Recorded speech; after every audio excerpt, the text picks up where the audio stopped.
আসসালামু আলাইকুম রহমতুল্লাহ। 12 রবিউল আউয়াল আসলেই নবী মোহাম্মদ সাল্লাল্লাহু আলাইহি সাল্লামের জীবনী তাকে নিয়ে অনেক আলোচনা পর্যালোচনা হয় আলহামদুলিল্লাহ। তো বিভিন্ন বিষয় আলোচিত হয়, তার মধ্যে একটা মাসালা প্রতি বছরে আলোচিত হয়। প্রতি বছরই কম বেশি এটা নিয়ে প্রশ্ন উত্তর ভয়েসে দিয়েছি, কিন্তু এটা নিয়ে ভিডিও করা হয়নি বিভিন্ন কারণে। বিষয়টি হচ্ছে যে আল্লাহ নবী সাল্লাল্লাহু আলাইহি সাল্লাম 11 তারিখ 12 রবিউল আউয়াল 11 তারিখ দিবাগত রাতে মানে 12 রবিউল আউয়ালে তিনি জন্মগ্রহণ করেছেন। তো 12 রবিউল আউয়ালে তিনি জন্মগ্রহণ করেছেন, এটাও একটা সহি কিনা এটা নিয়ে আমি আলোচনা করেছি, এটাও একটা সহি না। যাই হোক, ধরে নিচ্ছি যে 12 রবিউল আউয়ালে হাদিসটা সহি। তো 12 রবিউল আউয়ালে নবী সাল্লাল্লাহু আলাইহি সাল্লাম জন্মগ্রহণ করেছেন এবং তিনি যেই দিনে জন্মগ্রহণ করেছেন ওই দিনে যে রাতটা, অর্থাৎ যেই রাতে তিনি জন্মগ্রহণ করেছেন বা যেই তারিখে তিনি জন্মগ্রহণ করেছেন ওই তারিখে যে রাতটা 12 রবিউল আউয়ালে যে রাত, এই রাতটা সর্বোত্তম। এমনকি এটা লাইলাতুল কদরের চাইতে বেশি উত্তম, এটা একটা মত শোনা যায়। তো এই ব্যাপারে আমি ব্রেলভিদের বড় বড় আলেম ওলামারা বেশ কিছু বক্তব্য দিয়েছেন, তাদের বক্তব্য এবং তাদের বই পড়ে আমি একটা খালি দলিল পাইছি। তো এই দলিলটা আমি আপনাদের সামনে আলোচনা করব।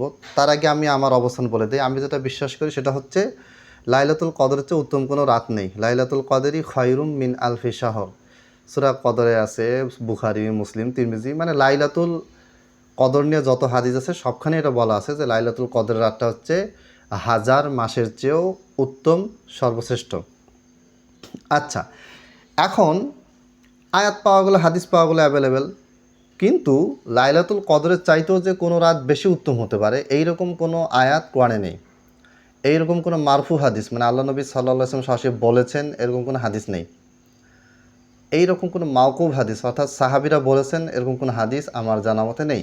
মাওকুফ হাদিস তাবেইরা বলেছেন এরকম কোনো হাদিস আমার জানা মতে নেই। না সহি, না হাসান, না জয়ীফ, না অত্যন্ত জয়ীফ, না জাল বা ভিত্তিহীন কোনোটাই আমি দেখিনি। থাকতে পারে আলেম ওলামারা বা আমার ফেলিস্ট গবেষক যারা আছেন, আপনার কোনো দলিল অবগত হলে অবশ্যই আমাকে জানাবেন। চার মাযহাবের চার ইমাম, ইমাম আবু হানিফা রাহিমাহুল্লাহ, ইমাম মালিক রাহিমাহুল্লাহ, ইমাম শাফিঈ রাহিমাহুল্লাহ, ইমাম আহমদ বিন হাম্বল রাহিমাহুল্লাহ, এই চার ইমামের একজনও এইরকম কোনো ফতোয়া দিয়েছেন বলে আমি অবগত হতে পারি নাই যে তারা বলেছেন লাইলাতুল কদরের চাইতে লাইলাতু মাউলিদিন নবী সাল্লাল্লাহু আলাইহি ওয়াসাল্লাম, আল্লাহ নবী সাল্লাল্লাহু আলাইহি ওয়াসাল্লাম যেই রাতে জন্মগ্রহণ করেছেন ওই রাতটা লাইলাতুল কদরের চাইতে বেশি উত্তম, এটা তারা বলেছেন এমনটা আমি জানি না।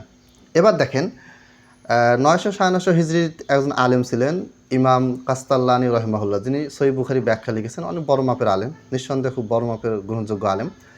তার আল মাওয়াহিবুল লাদুন্নিয়া নামে একটা কিতাব আছে, প্রথম খণ্ডে তিনি বলেছেন ফা ইন কুলতা ইজা কুলনা বি আন্নাহু আলাইহি সালাতু ওয়াসসালাম উলিদা লাইলান ফা আইয়ুমা আফদল লাইলাতুল কদরি আও লাইলাতু মাউলিদিহি সাল্লাল্লাহু আলাইহি ওয়াসাল্লাম উজিব বি আন্না লাইলাতা মাউলিদিহি আফদলু মিন লাইলাতিল কদরি মিন উজুহিন সালাসাতিন আহাদুহা আন্না লাইলাতুল মাউলিদি লাইলাতু যুহুরিহি সাল্লাল্লাহু আলাইহি ওয়াসাল্লাম। উনি তিনটা কারণ দেখিয়েছেন, মানে তিনটা কারণ তিনি দেখিয়েছেন যে লাইলাতুল কদরের চাইতে নবী সাল্লাল্লাহু আলাইহি ওয়াসাল্লামের জন্মদিন যে রাতে জন্ম হয়েছে, নবী সাল্লাল্লাহু আলাইহি ওয়াসাল্লামের জন্মের রাতটা লাইলাতুল কদরের চাইতে বেশি উত্তম, এটা তিনি তিনটা যুক্তি দেখিয়েছেন।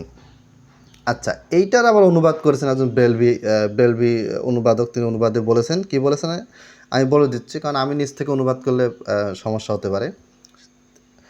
যে এখন যদি বলা হয় আল মাওয়াহিবুল লাদুন্নিয়া প্রথম খণ্ড 134 পৃষ্ঠা বাংলা অনুবাদ, এখন যদি বলা হয় রাসূল পাক সাল্লাল্লাহু আলাইহি ওয়াসাল্লামের মিলাদ শরীফ রাতে হয়েছে, তাহলে কদর রাত উত্তম নাকি মিলাদ রজনী উত্তম? উত্তরে বলা হয়েছে যে মিলাদ রজনী সর্বোত্তম। এর তিনটি কারণ আছে। তিনটা কারণ হচ্ছে যে কোরআনটা এসেছে কার জন্য? নবী সাল্লাল্লাহু আলাইহি ওয়াসাল্লামের জন্য। নবী সাল্লাল্লাহু আলাইহি ওয়াসাল্লাম না আসলে কোরআন আসতো না, এরকম কিছু যুক্তি দেখানো হয়েছে। এখন আমার কথা হচ্ছে ইসলামের কোনটা সর্বোত্তম, কোনটা নিকৃষ্ট, কোনটা ফরজ, কোনটা নফল, কোনটা সুন্নত, কোনটা মুস্তাহাব, কোনটা মুবাহ, কোনটা হারাম, কোনটা শিরিক, কোনটা বেদাত, কোনটা কুফর, কোনটা সুন্নাহ, কোনটা গায়ের সুন্নাহ, কোনটা খেলাফে আওলা, কোনটা সর্বোত্তম, এই জিনিসগুলি কখনোই যুক্তি বা দলিল দিয়ে প্রমাণিত হবে না, দলিল দিয়ে প্রমাণিত হবে। মানে যুক্তি বা বিবেক দিয়ে, আকল দিয়ে এগুলি প্রমাণিত হবে না। যুক্তি আসতে পারে দলিলের তাবে হিসেবে, দলিলের অনুগামী হিসেবে। আপনি একটা দলিল দিলেন, সেই দলিলটা বোঝানোর জন্য দলিলটার পক্ষে আপনি যুক্তি দিতে পারেন, সহি দলিলের পক্ষে। কিন্তু এখানে ইমাম কাস্তাল্লানি রহিমাহুল্লাহ রেফারেন্সে দেওয়া হয়েছে, একাধিক আলেমরা দিয়েছেন, আমি আরবিটা দেখলাম, সে আরবিতে কোনো দলিল দেওয়া নেই। এটা বাংলা অনুবাদ যিনি করেছেন আল মাওয়াহিবুল্লাহ দুনিয়া তিনিও তাখরিজ করেছেন, বিভিন্ন আয়াত হাদিস কোথায় কোথায় আছে তিনি উল্লেখ করে দিয়েছেন। কিন্তু এই কথাটা ইমাম কাস্তাল্লানী রহিমাহুল্লাহ তিনি কোন কিতাব থেকে পেয়েছেন, কোন ইমাম থেকে পেয়েছেন, কোন সাহাবী থেকে পেয়েছেন, কোন তাবি থেকে পেয়েছেন, এটা ইমাম কাস্তাল্লানী রহিমাহুল্লাহ দলিল সহ উল্লেখ করেন নাই। তিনি জাস্ট 3টা যুক্তি দেখিয়েছেন যে 3টা কারণে লাইলাতুল কদরের চাইতে নবী সাল্লাল্লাহু আলাইহি ওয়াসাল্লামের জন্ম হয়েছে যেই রাতে, ওই রাতটা লাইলাতুল কদরের চেয়ে উত্তম।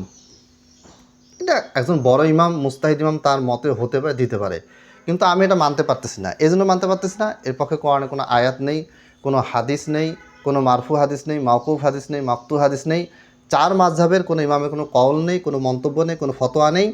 এবং ইমাম বুখারী, মুসলিম, তিরমিজি, আবু দাউদ, নাসাই, ইবনু মাজাহ, ইবনে হাজার আসকালানী, বড় বড় মুহাদ্দিস যারা, তারাও কোনো রিওয়ায়াত আছে বলে উল্লেখ করেন নাই। তাহলে এই মতটা, এই দাবিটা, এটা নিঃসন্দেহে দলিলহীন, ভিত্তিহীন বলে আমার কাছে মনে হয়েছে।